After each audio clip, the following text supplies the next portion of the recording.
but my ghost story that goes with it. Yeah, and I'll sing that Saturday night. Good. Do they know where they're going to go? As you all probably know, it's a replica of the 1923 built Gloucester schooner, built in Essex, Massachusetts, sailed out of Gloucester fishing and racing. Race against Blue Nose, and also race against Henry Ford, and I'm sure you all know a little bit of the history about it, but anything you don't, feel free to ask me any questions you have. But,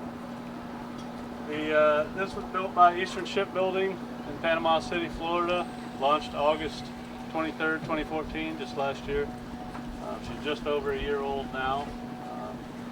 It's an exact replica of the original Columbia in hull shape and form. Obviously some of the deck structures are a little bit different. They wouldn't have had this middle skylight and lockers here, but the actual hull shape is within a 64th of an inch of the original Columbia. The only changes have been made were to just make it a little more of a usable boat for people to enjoy it.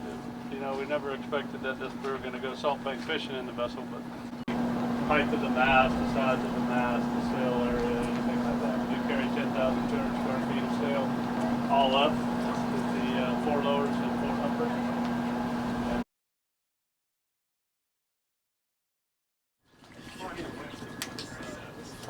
I'm very excited to see it. No, they're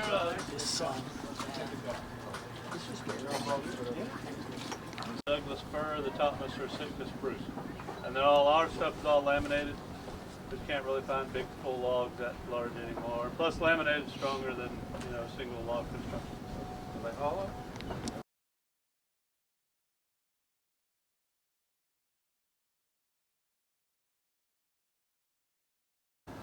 And then when it is hoisted, you have a throat and a peak halyard that lift the front, forward, and aft parts of the gaff.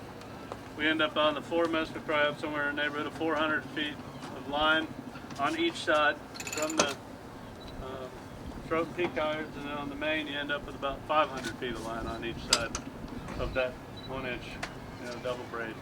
On the boat, it uses chilled fresh water to cool the air, but it sucks in fresh air from outside and sends it down below into the boat. The other one up there, you'll see a fire hydrant over there, so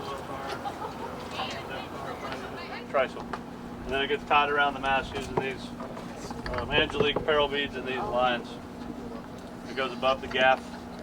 Columbia never had an engine, but our Columbia does, because you can't find anybody to pull you out of harbor anymore, throw you out of the harbor, so we need a way to get it back and forth. What we have is a Caterpillar C18 main engine, 6-cylinder, 587 horsepower engine made in China. It says COMB, C-O-M-B, that stands for combinator mode. That's our normal operating mode. That's when you're off the dock, you're just motoring along like a normal boat. You put it forward, it goes forward. You put it in reverse, it goes forward. The idle goes reverse.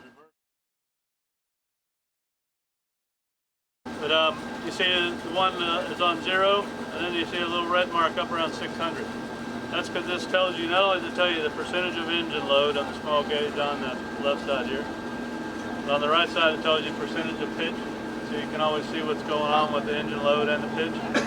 And then on the RPM it shows you actual, which is why it's saying 0 right now, and command. The little red line is command. It gives you the information like just at the waypoint, bearing the waypoint time, all that stuff. And the info is just 4 different pages I can set up with whatever information I'd like to get. And I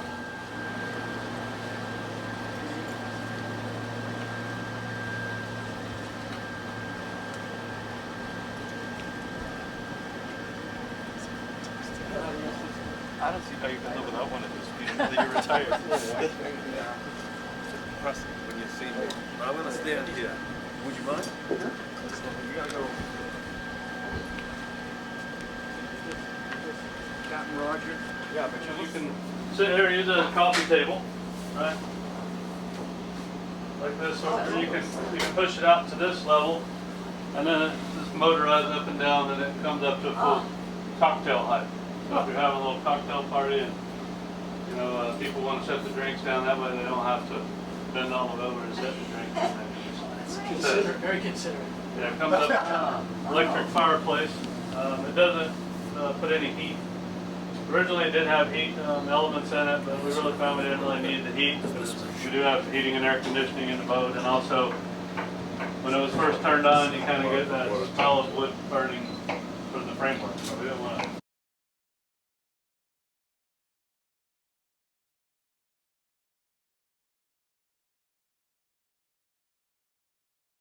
Normally, we were going to be in there for any amount of time.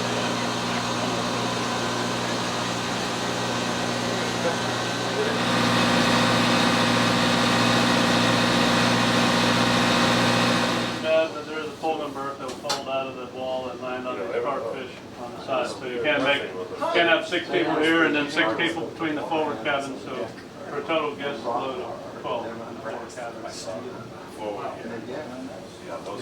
Replaced quite a few of them when we took all the spars off. Nice job. Yeah, and then like all the leather